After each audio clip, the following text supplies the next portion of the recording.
At para sa kompletong listahan ng mga sangkap, ay panoorin ang video hanggang dulo. And I'm Fanny from Fanny's Cookery. Meron tayong 500 grams na peanut and 250 grams skinless peanut. Lagyan ng water.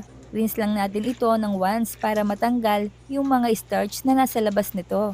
Isa lang ang kawali at mag-add ng water.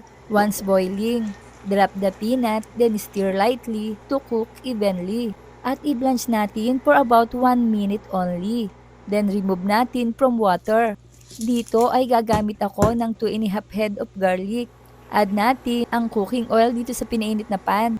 Then fry natin ang garlic for a few minutes. Pag medyo brown na, ay i-add na natin ang chilies. I-stir natin and cook on low heat until crispy brown.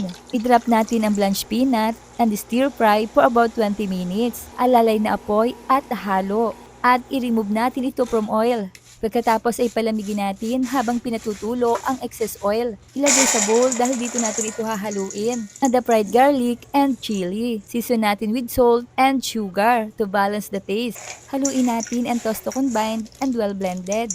Ang lutong! Masarap talagang ngutngutin. Pwede rin itong pang negosyo ha. Kain na tayo! Sulit na sulit at iba talaga kapag homemade. Ano pang hinihintay nyo? Try nyo na rin!